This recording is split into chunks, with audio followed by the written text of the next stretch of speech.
Welcome to Books in the World. I'm Perry Carfunkel, your host for today's interview. Books in the World is an interview show produced by the Cape Cod Writers Center and the Cape Media Center. The Writers Center was established over 6 decades ago. It sponsors a 4-day writers conference on Cape Cod every summer. It also offers members a 1-day Pathways to Publishing seminar each April, as well as Writers' Night Out evening seminars once a month for 8 months every year. And it also sponsors writer groups, which are free to our members. The goal of Books in the World is to show how writers, illustrators, publishers, editors, and others in the literary field play their roles in the world of books and other communication media. The show has been broadcast continuously since 1978, making it the longest-running writer support interview show of its kind in the United States. And we thank you for watching today. Our guest today is Darina Sikmashvili, who likes to be called Dasha. She's been a screenwriter and a writer of short stories and novels. She also works as a creative or developmental editor at Hewes House in New York. One of the agendas of the Cape Cod Writers Center is to highlight the process of writing and editing screenplays for both movies and television, and we're very pleased to have her here to talk about these subjects. Dasha received her MFA in fiction at the University of Michigan and has worked in the production of Hollywood films and 2 television shows being developed at Amazon Studios.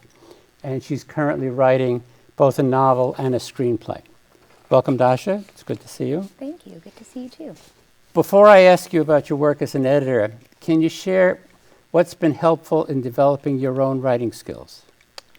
I read a lot, so I think it's really important to develop a reading habit if you are going to pursue writing seriously. And I write consistently, so I think that if you do anything consistently, assuming that challenges come up and you can overcome them and kind of be diligent in getting over the anxiety of challenges, you will eventually improve. So I think it is a combination of consistent writing habit and reading. I don't shy away from really any genre. Great. As a reader. And how did you get involved in the movie industry?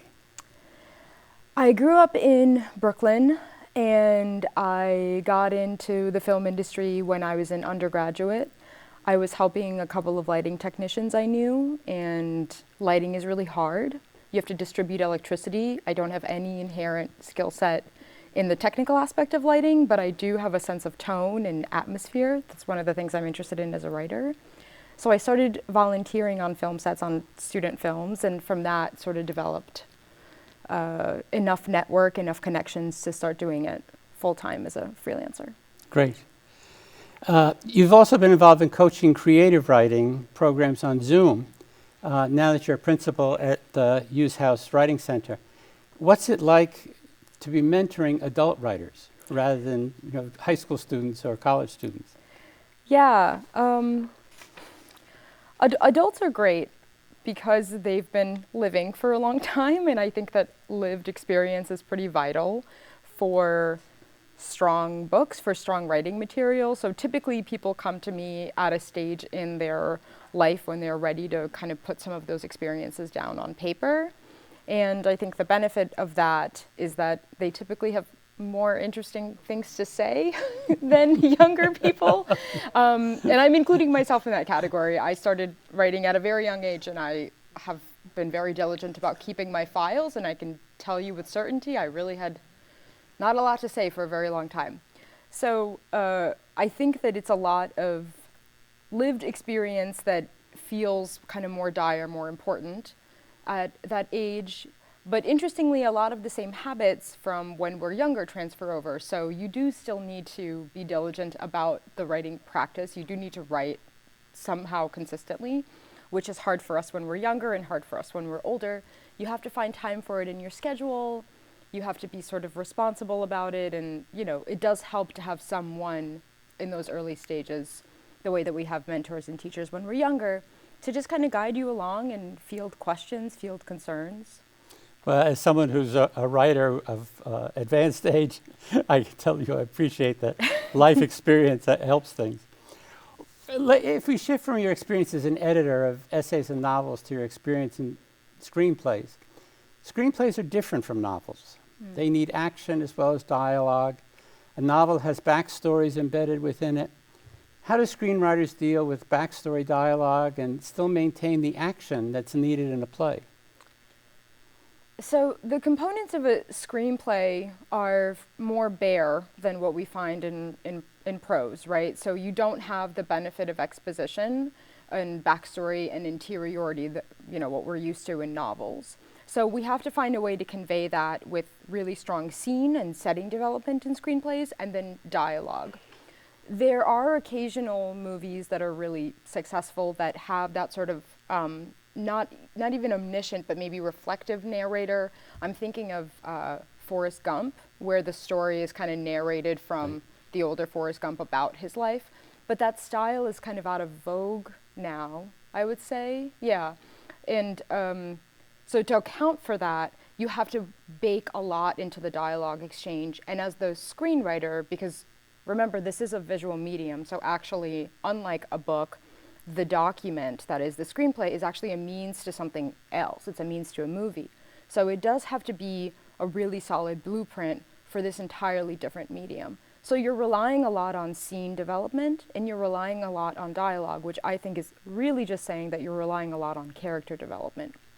Those two craft elements become much, much more highlighted because they're really the only two that are present.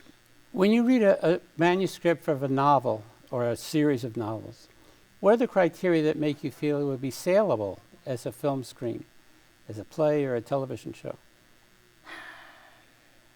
I mean, not to dodge this question, but I think I don't really think about it in those terms because I don't think anybody really knows what makes a good novel a good screenplay. And I think that ultimately the more important thing is developing really solid story, which is important for both mediums. It doesn't really go away and become any easier for one than the other. So really, if you have really strong story, you can pull the bones of that story and superimpose it onto a number of mediums, one of which would be a screenplay. When I've run into clients that have that sort of specific purpose, right, I want to take a novel, I want to write a novel, and I want to turn it into a screenplay, I'm a bit cautious with them because I think the more important goal is, can you develop strong storytelling skills? And you can use that kind of the way a painter uses strong composition skills in any type of painting. Can you develop that well enough so that you can then, superimpose it onto any medium? So that leads into the next question I wanted to ask you about. We have a good number of members who are poets. And it's the same issue of how can a writer find out whether their writing could work into a screenplay? And I'm thinking about the play The Belle of Amherst, for example, that one-woman show that had been created based on the poems of Emily Dickinson. Wow. And in terms of what you've just said, I'm just wondering, are poets too private people to be able to take that, to open themselves up to that perspective of revealing themselves in the backstory of what they've written and how it came to be written? Yeah. God, you could say so many things about poets. Probably they are very private people, but I think that, no, I don't think that would be an issue. I can't think off the top of my head of another poetry project that would be turned into a play or something more performative. I guess actually a lot of classical literature is that, right? It starts out as a poem. But I think that what I would be pulling if I were to adapt a poem would be emotion, probably, and character. And again, to me, that feels like that is still the stuff of story, right? That is still something that was developed on a craft level that you can communicate through a different medium. And maybe that would be an abstracted interpretation, but it would still be, ideally you'd still kind of keep the tone of the original piece if you were. I could see translating that. it.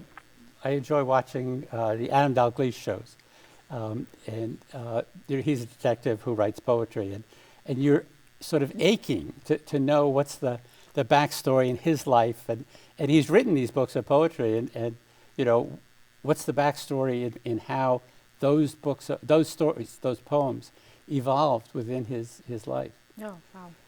How does someone find the kind of editorial consultant who can tell them whether their writing represents something that would work if it were transformed into a screenplay?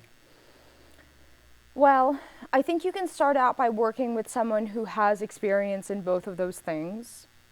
And I think that you can probably get ahead of that by doing a little bit of work yourself by reading those two mediums, right? So when people are interested in writing screenplays or translating one of their works into a screenplay, adapting it, I always tell them that they have to read screenplays, which are far less interesting to read than watching movies. So the first thing to do is just to determine if you're even interested in that type of translation, right? In that type of interpretation. And then the second thing is to talk to someone who has not necessarily the same genre interests as you, but has a skill set, the technical skill set, to convey what you have, let's say it's a poem, let's say it's a novel, to this kind of typically more technical medium, right? So playwriting, I think, and screenwriting are more format specific. There are restrictions, there are parameters in a way that poetry and prose doesn't really put on writers. So you do want someone who has those kind of basic compositional chops. Okay. Are there books or websites you'd recommend that describe the screenwriting process so a writer can explore that genre? Save the Cat by Blake Snyder is very commonly used by screenwriters. It's exactly what you'd expect it to be. It's a breakdown of how you would develop a screenplay based on certain genres, and then it's even prescriptive to the point of giving you, he calls it, it's a beat sheet is what he calls it. And he has these moments, these scene-specific moments that tell you exactly what needs to happen at certain points in the script. So if you were interested in writing a movie, you might want to look at that. Some writers find it too prescriptive, almost too rigid, but I think it's worth looking at it even if you kind of want to go against it ultimately. And then something even broader that I'm actually reading the original text of it right now is The Hero's Journey. Joseph Campbell, he was an academic who studied myth, developed this very long thing. We're all familiar with it. That's a very commonly used structure in screenplays. Kind of once you see it in the book, you notice it everywhere. I'm just wondering, how do you even find screenplays to read? I wouldn't know how to do that. You have to go to 8th Street in New York City, and you have to find the men that sell them at the tables right outside of the probably now defunct Starbucks. The other thing you can do is there is a very extensive database now, and it's online, so you can probably Google any script you're interested in. I think I've read 4 different versions of You've Got Mail. I'm a huge fan of Nora Ephron. So I've read the director's script, I read her initial draft that she pitched to the studio. So you can typically Google and find some form of a script that's available to you. And then there are these sort of 90s looking websites that'll have these really old files. So that stuff's available online. Well, great. In terms of transitioning into a screenplay, we're really talking about 2 different things. One is a writer who wants to go forward by finding someone as a screenwriter who could adapt their work. But the other is a writer who wants to go forward and do their own screenwriting based on a novel or series of novels or groups of poems they've written. Are there literary agents who work in this field? Yes. There are agents that represent screenwriters exclusively. So pitching literary agents that are working with scripts exclusively is pretty difficult nowadays. They don't really accept unsolicited manuscripts. There's actually there's a law against it now, meaning you can't just send them something. They can't legally open it without your express permission. So you need to have an exchange with them. I think you have to sign like a copyright law and stuff Right. From the company for them to look at it. So that's the first barrier to entry that doesn't really exist with novel agents. Now, the other thing that you can do is you can cold call people. You can send a massive emails with your very snappy log line, and you can see if they're interested. Sometimes they'll write back and they'll say, okay, you've got my attention, send the script over. That happens very rarely, and I think that unfortunately the film industry is very network heavy. So is the publishing industry, the literary industry, but the film industry is extremely this way now. So some people just go out and they make a short version of the movies that they're writing, right? They'll just make a little 5-minute clip of it and they'll put it on YouTube, or they'll kind of start to send it around festivals and stuff to get the attention of an agent. Because the easiest thing that could possibly happen is someone comes to you. Besides that, there are a lot of really great competitions and fellowships, and then a lot of not so great ones that are really just collecting submission fees. But we don't have to talk about that. Right. Going back to editing, my wife worked her way through Barbra Streisand's 900-page memoir. And one reviewer commented that Streisand could have used a good editor. But they also said that some of the aside comments were really pungent and contributed to their overall impression of who Streisand is as a person. So as an editor, how do you draw that line between allowing a writer's unique voice to be expressed versus the goal of creating a lean piece of writing? Really, I don't want to. I feel like people being mean to Barbra Streisand should be illegal. So I think that it's very difficult to develop a very good relationship with your editor immediately. I think it takes time.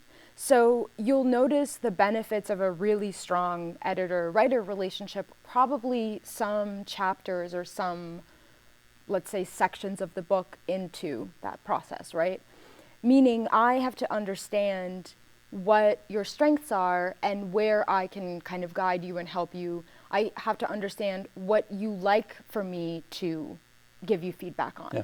I have to understand what you don't like for me to give you feedback on, but actually does ultimately, say, improve the manuscript, right? So, and I have to figure out how to talk to you about that in a way that doesn't make you feel like I'm ripping the piece apart. Well, that's right. You actually lead right into the next thing I wanted to ask you about is, as an editor, how do you sort of allow a writer to express their own voice without imposing your own voice on their writing and suggesting that it be written the way you might write it? Yeah, it's a tragedy of a lot of kind of graduate schools and very intense professors. I think that takes time. That is a skill that you develop as an editor, right? So you do have to get out of their way.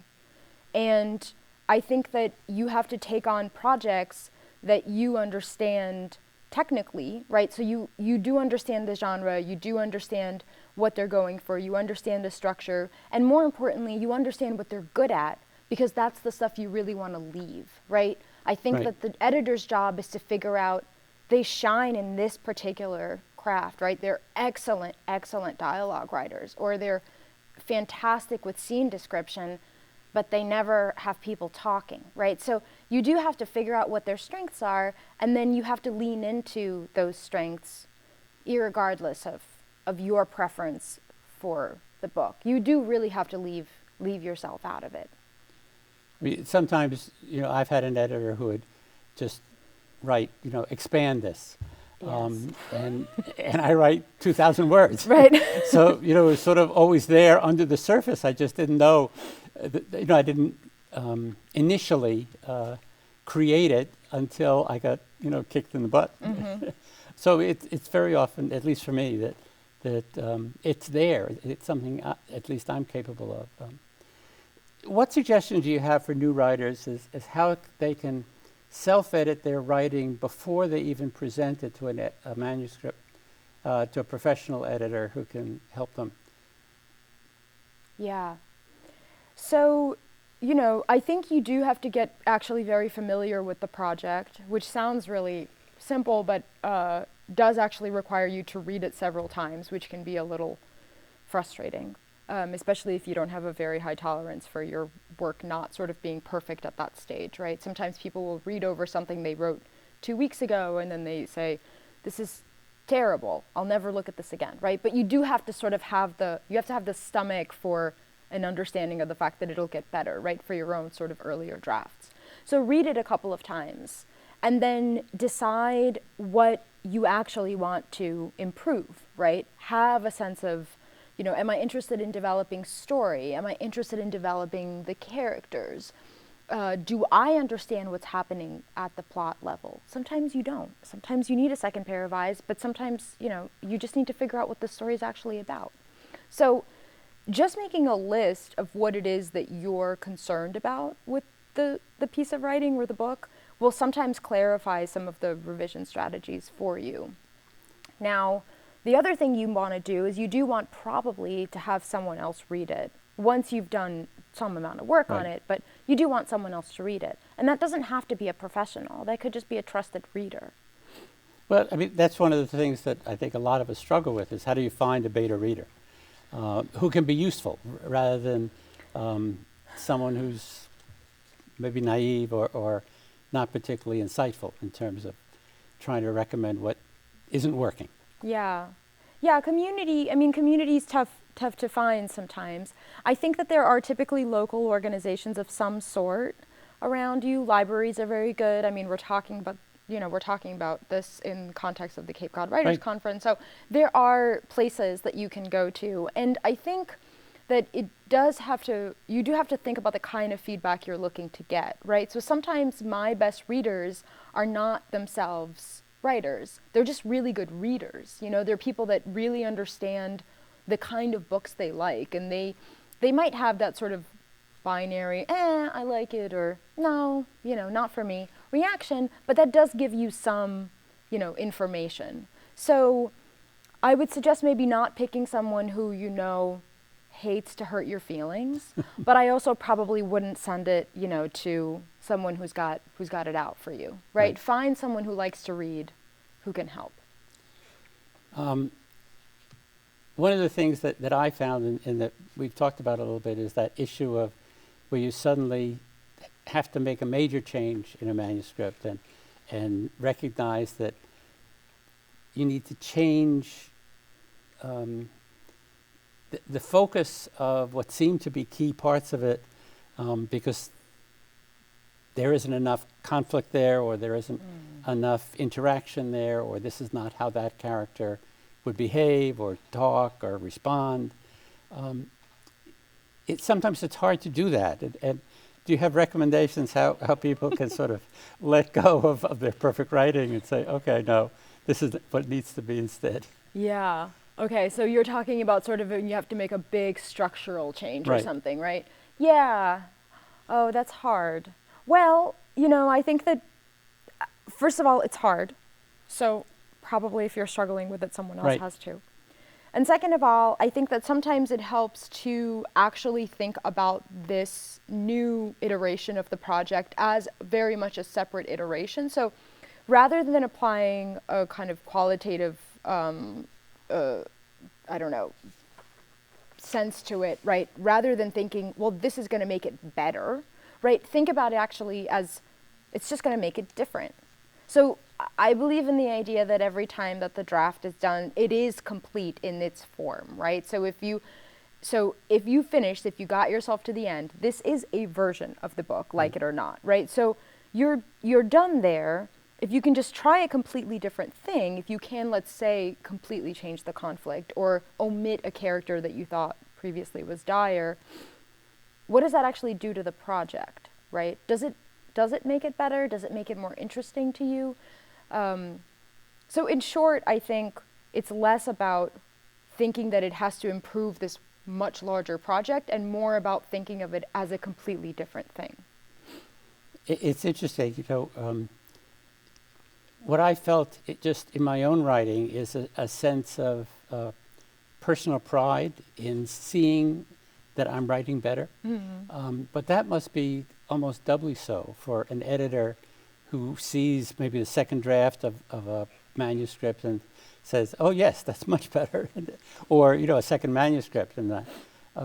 So that must be a very pleasing part of your career. Yes. Can you talk a little bit about your own writing routine? What tips, other than the things we talked about at the beginning? I work primarily in the morning. If I'm really humming in the middle of a project, I can work in the morning and a little at night. I think that trying to write consistently, really actually setting up a schedule is a really, really, really helpful skill. Okay. You can decide down the line if it's not for you, but that's what I Right. would start with. Okay. Thank you. If you've enjoyed this interview and like to see more, you'll find links to them through our website at capecodwriterscenter.org or on YouTube or through the Facebook page. Our website also offers links to our events as well as links to books that have been published by our members. Dasha's short stories, essays, and literary criticism can be found at her website, www.sikmashvili.com. Thank you for watching Books in the World. And thank you. Thank you.